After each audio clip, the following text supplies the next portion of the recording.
Douglas Allen Bickford, President and CEO of Say I Love You in the Mirror Productions. Today's date is the 8th of June, 2022.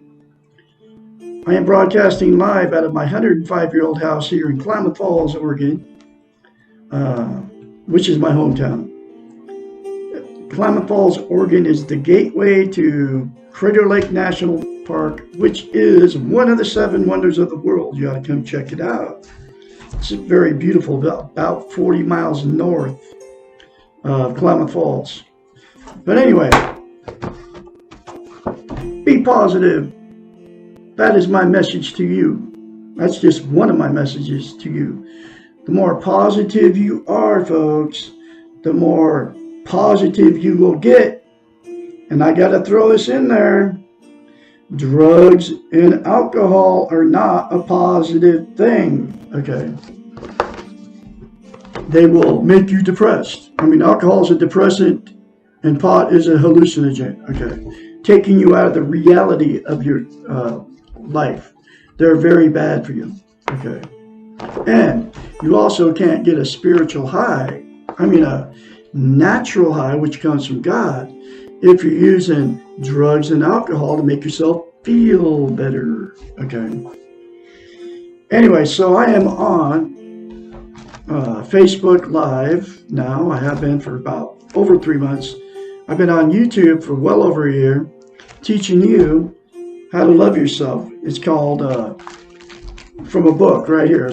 Her name is Dr. Susanna McMahon. It's called The Portable Therapist. But what self-esteem is, which is also self-love, self-confidence, self-worth, it's how you feel about yourself inside, okay?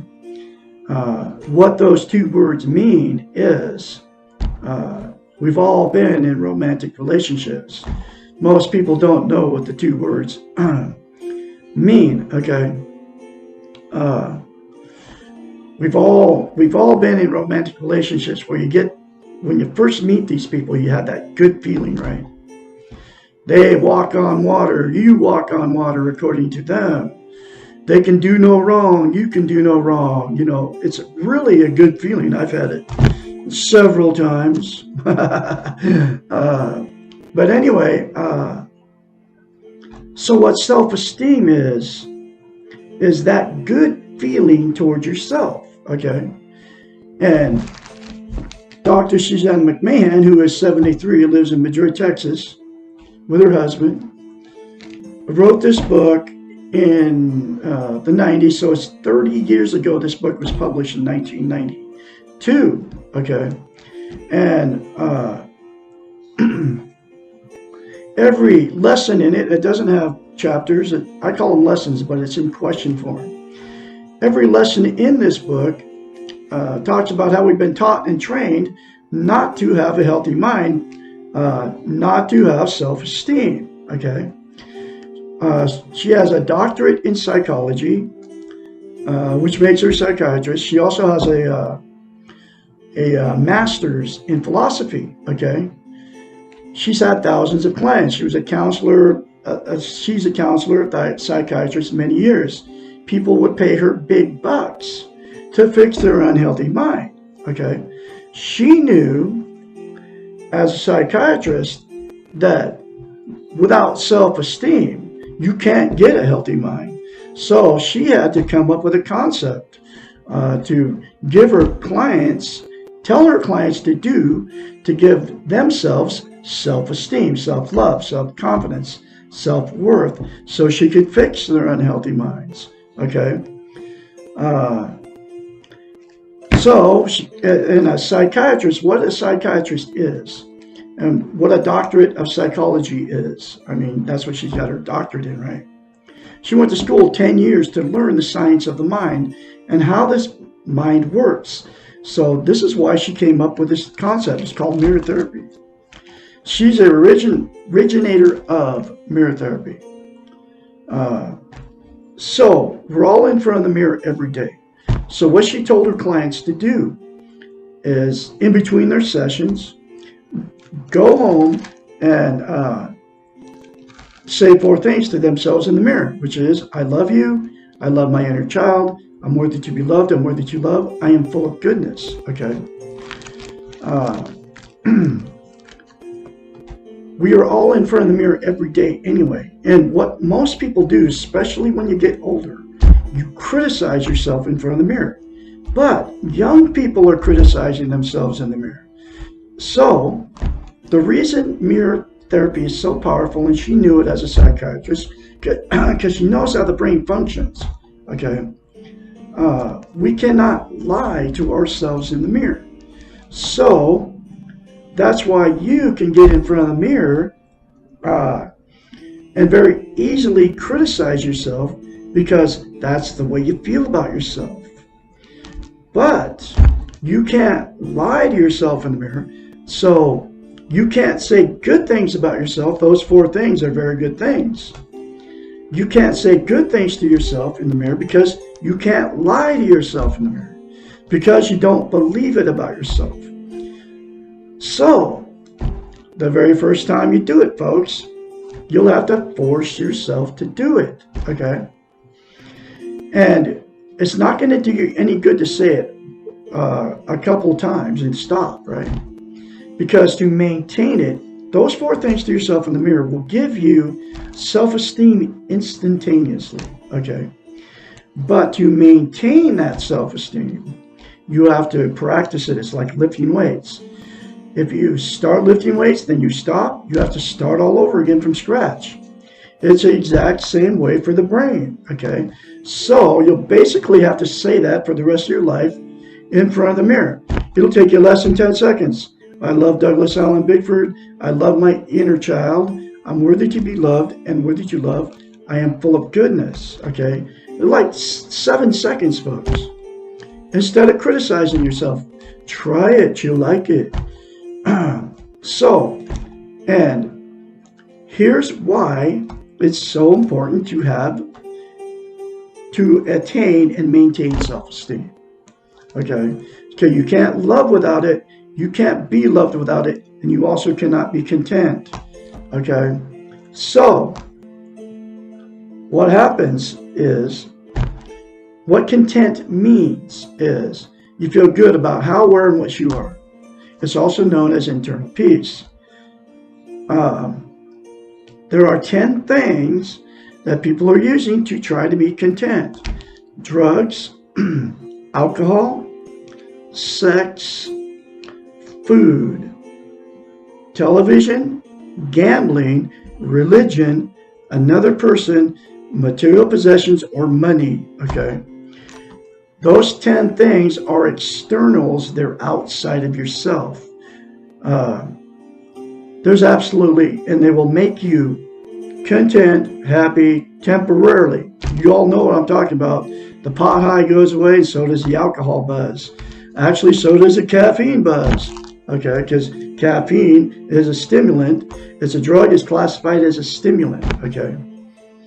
But anyway, so y'all know what I'm talking about. So you have to do more of just those 3 things to make yourself feel good, okay? And all the other 8 things are exactly the same, okay? And the other thing about self-esteem, can't love without it, and we can't be loved, like I said, okay? So what happens is, without self-esteem, you'll attract somebody just like you, somebody with no self-esteem, okay? And then what happens is that good feeling that you both had when you first get in that relationship, it feels really good. You all know what I'm talking about. And that good feeling goes away. Once that good feeling goes away, you think you're out of love with them. But you never were in love with them in the first place, because you can't love or be loved without self-esteem. So both of you turn on each other. The relationship turns toxic. The fights, the arguments, getting in the car, going down the road. I got to get away from this maniac. No sex. Going to your best friend and telling your best friend how terrible they are to you. Both sides are doing it, right? And then, then the trial separations, if you go to therapy, nothing ever fixes it. You apologize, and then the same thing just keeps happening over and over again in these toxic relationships. Going to the bar, picking up another person to have sex with, okay? Flirting with somebody else right in front of your spouse or, your significant other, right? And so, because of all the toxicity of the relationship, then those 2 people will separate or divorce if you got married, and then you'll go jump right back in another relationship, and exactly the same thing will happen. That's why I've been married and divorced 4 times, okay? Because they call it relationship jumping.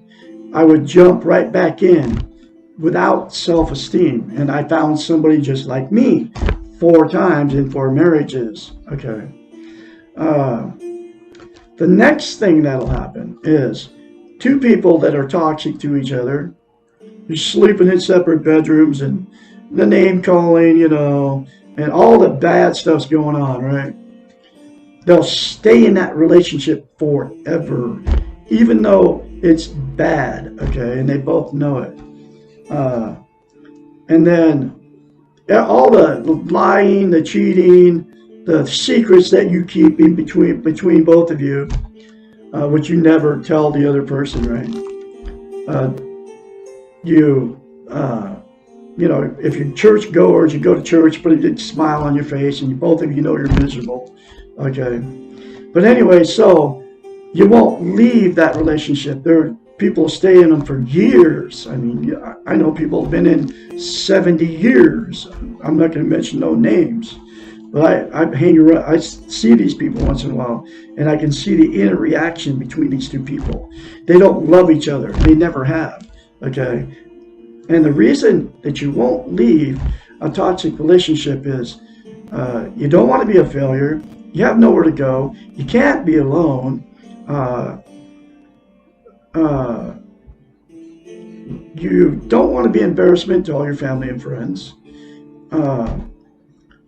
And you have nowhere to go. It's like, so you just stay in that relationship for years. And then because of that toxic relationship, 2 people stay together, they can't love each other or be loved, right? Then it becomes a dysfunctional family. And then all dysfunctional families produce dysfunctional families. Okay, and a lot of that's going on. I mean, I'm in a dysfunctional family. I got 5 brothers, 2 sisters that I never see. Okay, I don't even know these people. I haven't talked to them years because of it. But in these dysfunctional families, what happens is all the bad gets swept under the rug, and that nobody ever talks about the central issue of how you are feeling. I got people I know that are kids of dysfunctional families, okay? the woman I left, a fourth marriage, right? Her dysfunctional family destroyed our relationship, okay? Because she was codependent and all that. That's all the stuff that goes on in dysfunctional families.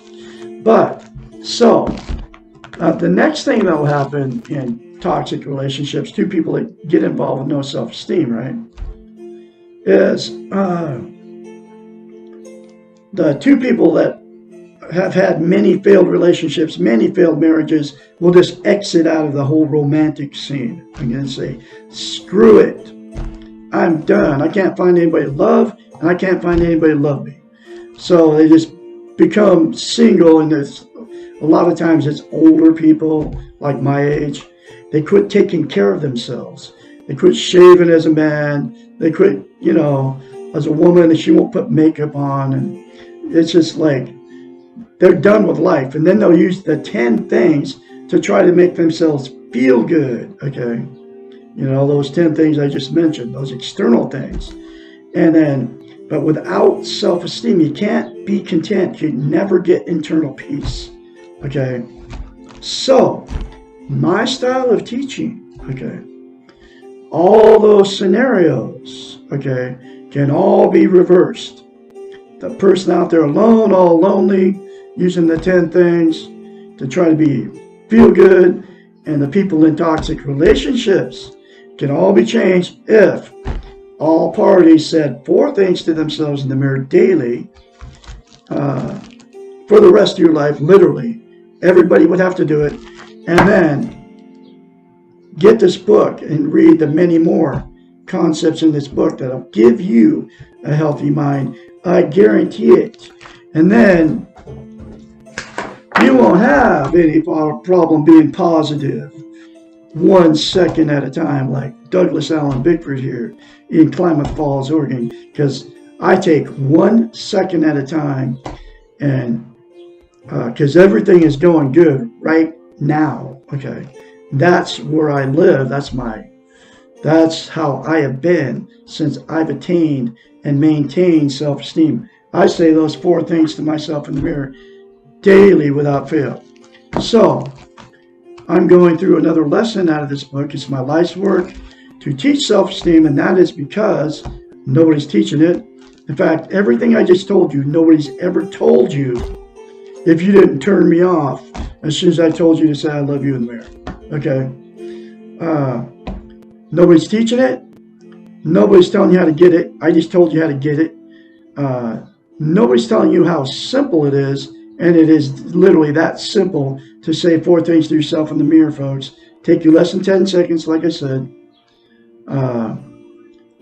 Instead of criticizing yourself in the mirror, and nobody's telling you how important it is, and I just told you how important it is. And seriously, it all comes from a psychiatrist. She changed my life. She can change your life too. Okay, so here is the next lesson.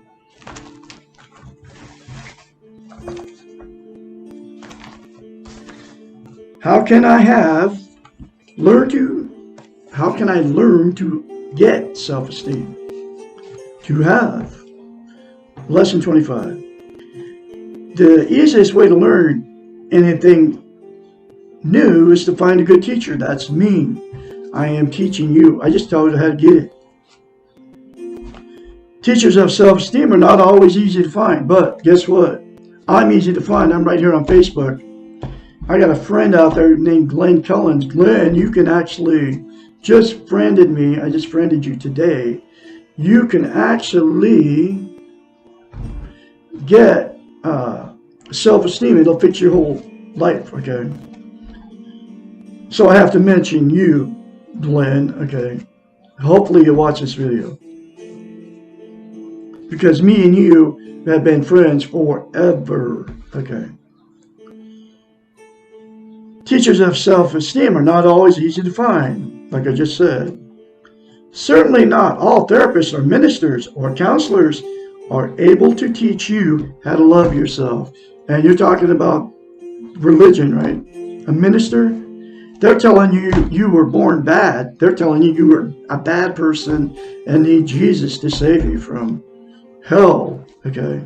So right out the gate, they can't teach you self-esteem, because self-esteem, what it means is you feel good about yourself, not bad. Okay.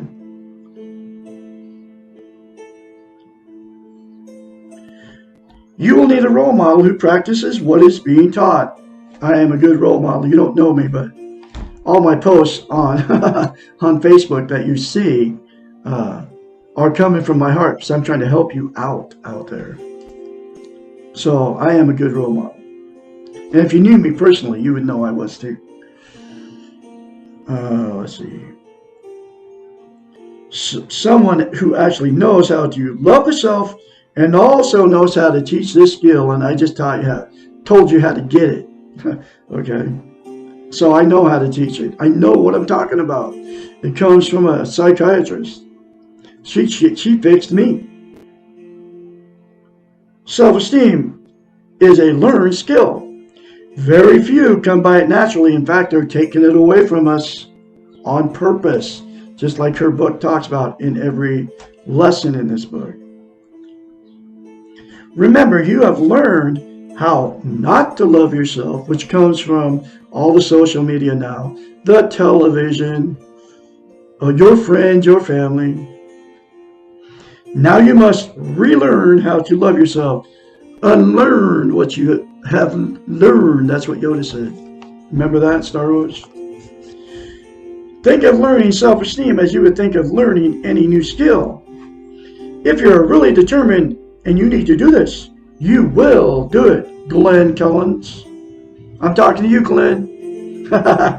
You're my friend. I love you as a brother. Don't turn me off because, I'm trying to help you. Well, let's see. If you are really determined you need to do this, and then I'm talking to all my other Facebook friends and YouTube friends too. It is much easier to learn something for the first time before you have learned it incorrectly. For example, you have been studying a foreign language, and after several years of study, you discover that your teacher has a terrible accent and has taught you many incorrect pronunciations. In order to speak the language correctly, you must go back and unlearn and replace the wrong with the correct. This is much more difficult than learning it correctly for the first time. Much more difficult, but not impossible if you are really determined. Self-esteem is relearning how to think about yourself and how to behave in a loving manner towards yourself.